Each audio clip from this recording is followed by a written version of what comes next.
like when you're guys that maybe you're pressing to score, they're hitting posts, they're having great saves against them.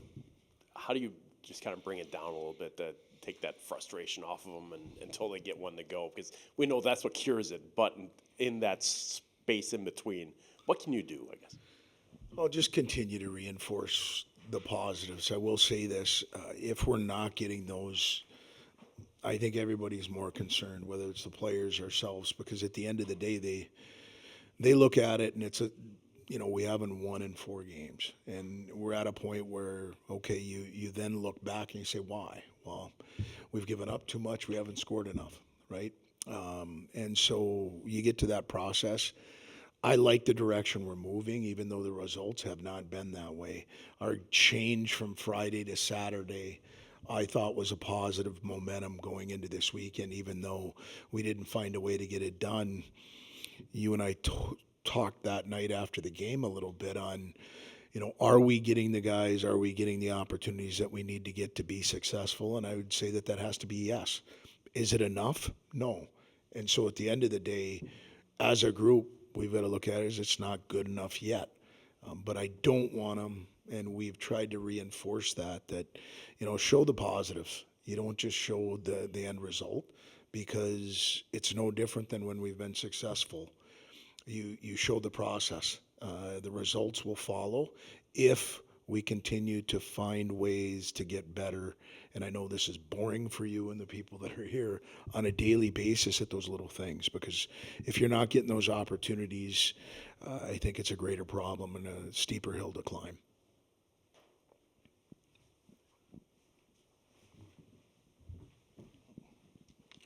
I mean, obviously, it's been a while since you faced Minnesota, and they're, going through their own challenges now. But the second time around, I guess, can you speak to what areas are you expecting maybe this team to kind of, challenge your group? And I don't know, have they changed since the first go round? Yeah, they're healthier. Sometimes in our league, I can say this: it's not who you're playing; it's when you're playing them. And last time they were in our building, they had some significant pieces missing. And I know that doesn't get talked about a lot, but I think they're healthier, and we're both in a position in our season that it just seems like when you're playing a border battle and it's a rival, you can throw records out the window. And I do think this is that type of weekend, but it's also an opportunity for both teams to end a losing streak, and continue to try and climb the ladder north in our standings and building your book of business for the end of the year. So our guys are excited about it. We've got a lot of guys from Minnesota.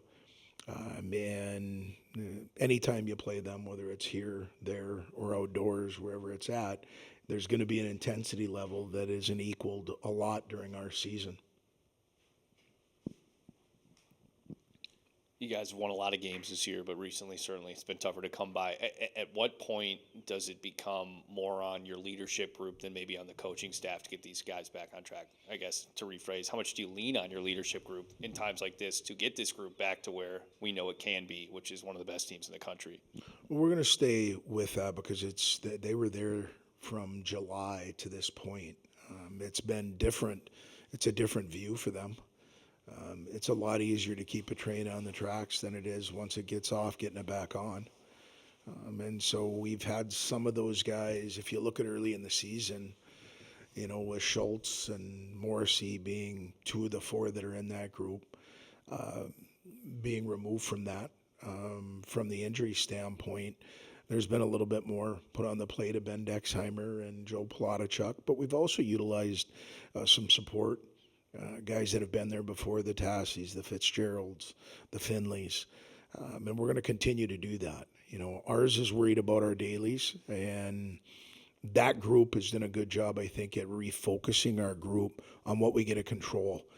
I think we got away from what our identity is as far as being a bit harder and getting to areas that you need to have those opportunities that Todd brought up. We're getting more of those more recently than what we had in the previous 2 games, even against State. You brought up that they're healthier. Are you anywhere closer to getting some of those guys back? I know they've been skating, 3 of the guys anyway. Anything possible for this week even, or are we looking past that? Yeah, I think there is. And I'm going to be transparent with you. I don't think there's any reason not to be. We're trying to put them in a position to be successful once they get back. And the best way to do that is make sure that they're prepared. And so the opportunity right now that they have had over the last 5-6 days has gone a really good direction. Now we just want that to continue so that they can have an opportunity to play on the weekend. One of the guys that's had more minutes at center because of the 2 guys that are out, Tyson Dick, and he looks like he's in more things. He's 6 in a row points, but he's just looks like he's more engaged with the play. Can you validate that, or what are you seeing from what he's done when he gets the chance to be on the ice? I think you're doing what you do, which is your homework. And if you look at it, his minutes have increased. He's been as productive as a player we've had over the last 8 to 10 games.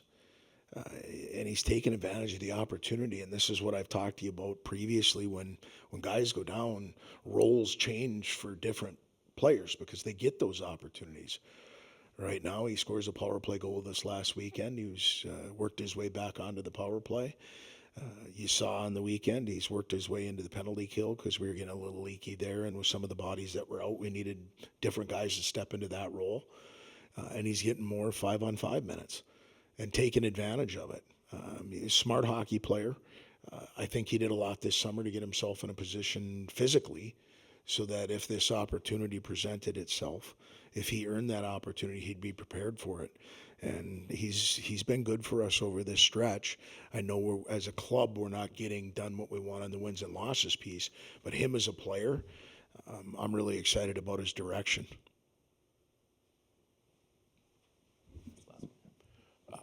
How much of a challenge is it mentally to not let the shoulders sag when one goes in or 2 go in and a lead goes away, to build yourselves back up and stay at the level you need to be at instead of thinking about, well, we're climbing again or anything like that? Bad things happen.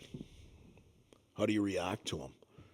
Right? I don't know, for you, I like following the athletic teams at the University of Wisconsin when I have an opportunity to, and shots weren't falling for the basketball team. Go right back at it. You got to have that mental structure, the mental toughness, the ability to turn the page, because once that goes away, what are you going to do about it? And so for us, it's, sticking with it and staying about what has worked before, but then also understanding what's not working now. Just because it happened in November doesn't mean that that's going to happen in January and February. We need to continue to progress. And, it's a long season. We've got, it's 8-9 months. I don't know about you, but when I look at that in my own household, there's definitely peaks and valleys in my household in a season, right, in a given year. And so how do you do that? You communicate, you talk about it, you try to address the issues as they come, you don't let them fester, and you don't overreact. They weren't throwing a parade when we were 15-3-2, and they're not throwing dirt on us right now where we've lost 4 games. What are we going to do today? That's what we get to control. We're going to focus on that and go about our business. There's a lot of belief in the locker room. There's a lot of belief from our staff, what's in that locker room and in each other. And that's what we're going to stick with and stay with as we go through this journey.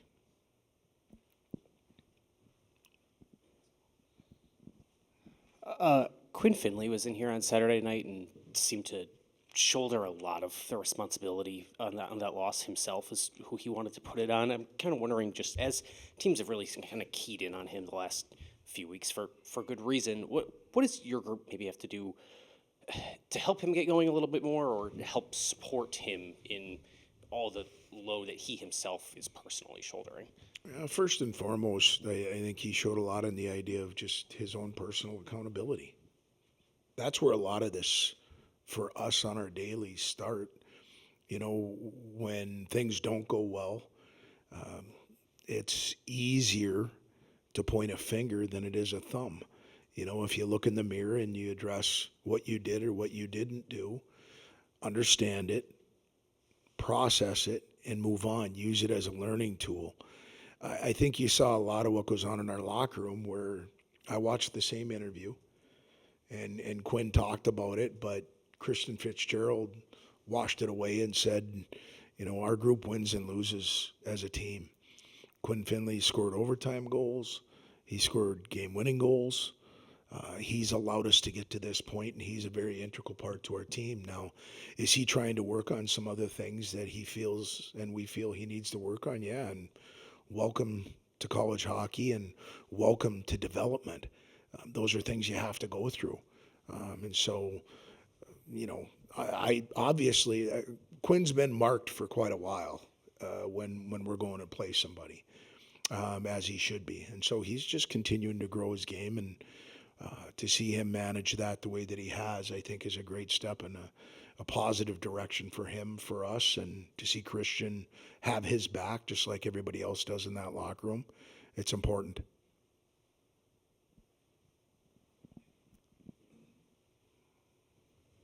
A lot was made of the handshake or lack thereof to end that game on Saturday. Was that backing up your guys? Was that intentional at all? What's your take on what transpired in the post game and ultimately not shaking hands and moving on? I talked to Gads yesterday, you know, and so we had our conversation. And at the end of the day, as you can tell, whether it's fans, whether it's both teams, coaching staffs, we're passionate about what we're doing. And at that moment, you know what, there were a lot of emotions. And so it transpired. Gads and I have talked about it. I'm moving on to Minnesota, and I have to believe he's moving on to Michigan State. In our world, there's opportunities for compete, and emotions go north, south, east, and west. And if you're asking me if I'm going to back our players, I'm going to back our players 100% of the time. And that means when we do well and when we don't do well, right? They won 2 games, we didn't. I don't like it. I'm sure he enjoyed the heck out of it, as their team did. And you'll learn from those experiences. The same things you ask your players to learn from, you do as coaches also. And so that's in the rearview mirror, and we'll move forward. Mike, I know you review the film after every game and stuff, but do you ever get a chance to just sit back and, I mean, from your vantage point on the bench, when you look into the stands, especially to your right, and see students up to the rafters, I mean, certainly the fan base is here ready for this team to accomplish something special.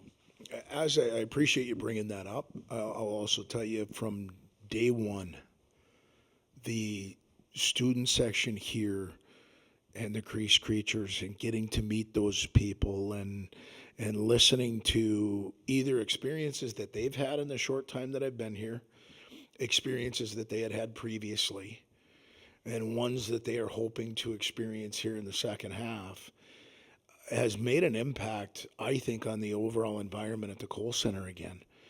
You know, running into, and I don't want to keep going back to it, but I do think you need to shed some light when you talk to the group that was here, the alumni, the 06.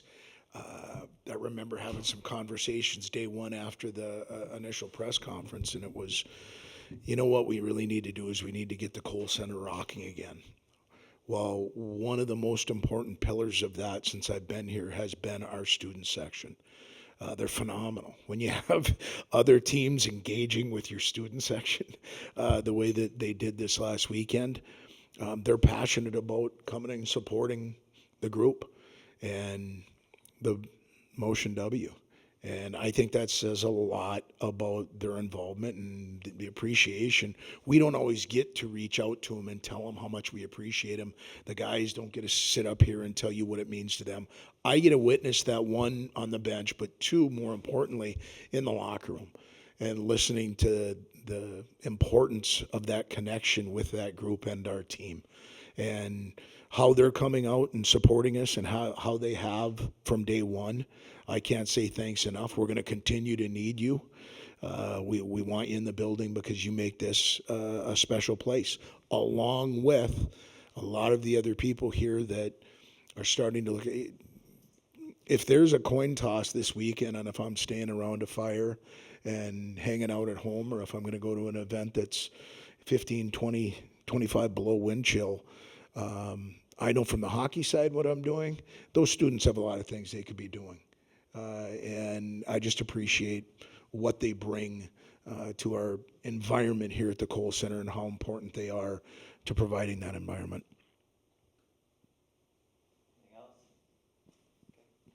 Thanks, Doug. Thank you.